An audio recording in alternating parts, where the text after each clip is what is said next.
Bonjour et bienvenue dans un nouveau tuto confinement. Aujourd'hui, nous allons travailler sur l'application calculatrice 3D de GeoGebra. C'est celle qui est en bas au milieu de ma tablette. Alors je la sélectionne. On va observer un petit peu cette application. Vous voyez qu'il y a deux écrans. Un écran à droite sur lequel j'ai trois axes. Un axe bleu qui va vers le haut, un axe vert, un axe rouge qui à eux deux forment un plan. C'est le plan qui est grisé. Alors nous d'habitude en mathématiques on travaille sur un plan parce que c'est une feuille de papier. Eh bien, là, on va essayer de représenter des choses en trois dimensions. C'est quelque chose que GeoGebra nous permet de faire. À gauche, j'ai un écran sur lequel il va apparaître les différentes figures que je fais. Donc la calculatrice ici ne va pas se servir, non, on va servir du mode. Donc je vais cliquer sur le rond et le triangle qui sont à gauche. Et je vais avoir les différentes formes qui sont proposées par GeoGebra.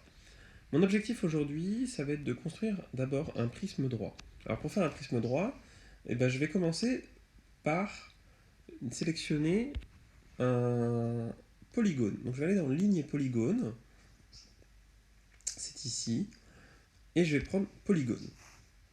Alors, quand j'utilise les polygones, je vais faire des points qui, une fois que j'aurai fermé, formeront un polygone. Voilà, je vais faire un pentagone. Un pentagone qui n'est pas très beau, mais c'est pas grave. Vous voyez, donc mon pentagone, il est dans mon plan. Donc je vais me redéplacer, donc j'utilise l'outil déplacer et on va le regarder. Là, c'est vu de haut, vous voyez. Si on était sur un plan, ça donnerait ça. Voilà mon pentagone. Bon.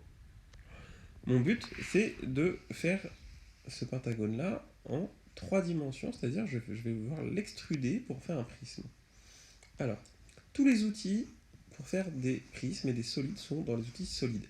J'ai l'outil pyramide, prisme, tétraèdre, cube, sphère, cône, cylindre, extrusion pyramide, extrusion prisme et patron. Alors vous voyez, il y a un outil prisme et un outil extrusion prisme. Il y a une petite différence entre les deux, puisque vous avez vu le prisme droit. Le prisme droit, il est tel que toutes les faces rectangulaires sont perpendiculaires aux bases du prisme. Eh bien, en fait, les prismes, c'est pas forcément comme ça. On peut avoir des faces rectangulaires qui ne sont pas perpendiculaires aux bases.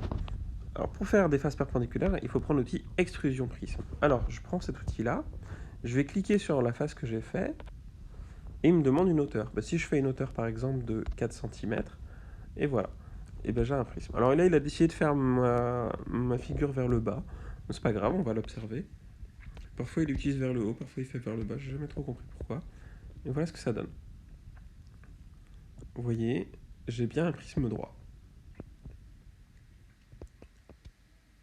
Alors, ce qui est très bien avec cette application, c'est qu'on peut tout de suite observer un patron.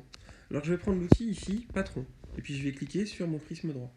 Et vous voyez, j'ai un affichage du patron de ma figure. Je reprends l'outil déplacé, je le vois. Donc voilà ce que ça donne sur un plan. Un patron. Et je vais retourner cette fois sur l'outil calculatrice. Et vous allez observer quelque chose qui est assez cool. C'est que ce patron, en faisant bouger le petit curseur ici, je peux le refermer sur ma figure. Et je peux voir ce que ça donne quand je l'ouvre et quand je le referme.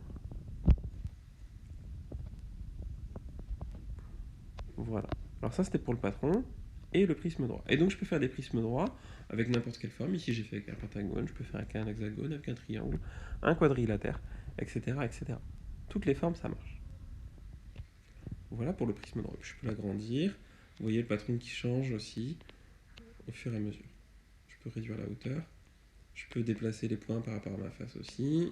Je peux la changer, en faire un pentagone plus régulier, etc., etc. Voilà pour le premier. Alors j'efface tout, et maintenant je vais essayer de faire un cylindre. Alors pour faire un cylindre, je vais commencer ici, je vais toujours aller dans la partie solide et je vais cliquer sur cylindre. Alors un cylindre c'est beaucoup plus facile à faire. Je vais sélectionner deux points qui vont former la hauteur de mon cylindre, en fait. Donc c'est les deux centres de chaque base du cylindre. Et puis je vais choisir un rayon, mettons de 2 cm. Et voyez, voilà, j'ai un cylindre. On va l'observer, ce cylindre. Voilà. Alors, je l'ai fait un peu de travers, puisque le point A, je ne l'ai pas fait sur l'axe bleu. Donc, vous voyez, entre A et B, c'est l'axe du cylindre. On va pouvoir tracer la droite si on veut. Alors, une droite, c'est ici. Je sélectionne mon point A, mon point B. Vous voyez, l'axe dans lequel s'inscrit le cylindre, c'est celui-là. Si je veux l'observer sans avoir le plan gris qui m'embête, je vais décocher afficher accès, afficher plan, et maintenant je ne vois que ma figure. Je peux faire apparaître le rayon du cylindre en faisant un point ici, et en sélectionnant l'outil angle et mesure, distance et longueur. Je sélectionne le point B et le point C, et il montre bien que BC, le rayon du cylindre, c'est 2. On peut aussi afficher la hauteur du cylindre en cliquant sur toujours distance et longueur, puis là mon point A, mon point B, et il me dit que là ma longueur elle est cachée, on va l'observer, c'est 4,06.